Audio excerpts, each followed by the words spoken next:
And a pan like this is close to the final stages, so that this would be shaped.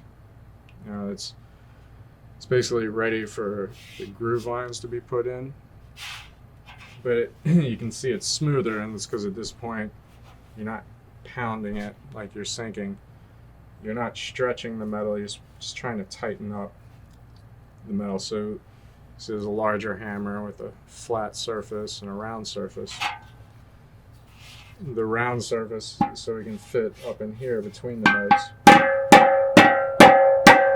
So our goal is not to hit the hammer edge and leave those hammer marks.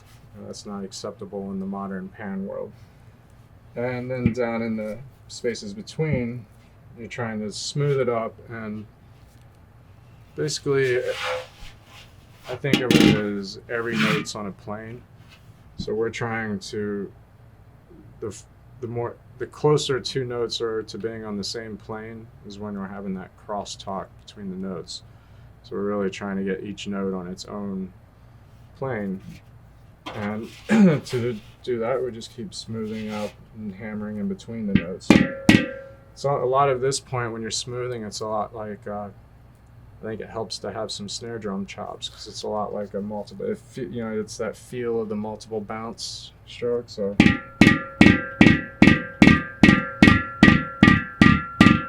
that's why you're getting multiple overlapping hammer hits.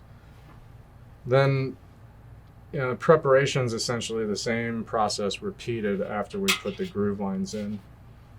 And then when you start tuning, you get into various, smaller hammers. And so when you start going from the underside, you find where a note's at. And you go from the underside to, we call it bubbling the note up, taking it from a flat surface and making it raised. It's a little soon in the process to do it, but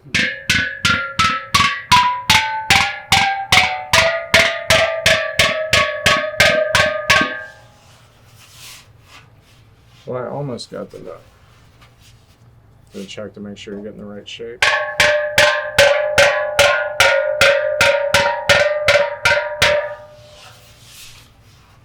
So it's really high, and so we start taking the shape. It's you see a stick somewhere?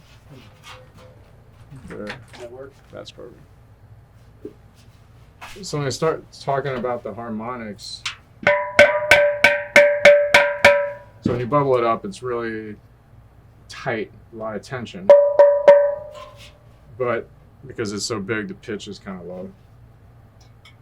The soon as you make a bubble a bubbled area on steel, those harmonics are already there. So we got the main pitch we're hearing. Then there's so it's hard to hear unless you're used to listening to that all the time.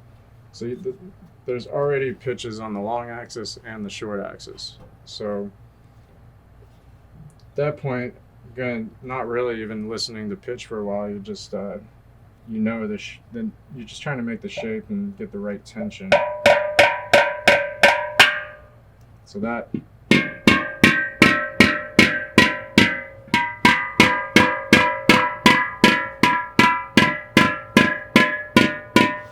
So the note completely claps because it doesn't always work on the first time. So then you start all over. That's the gist of it. Yeah, cool.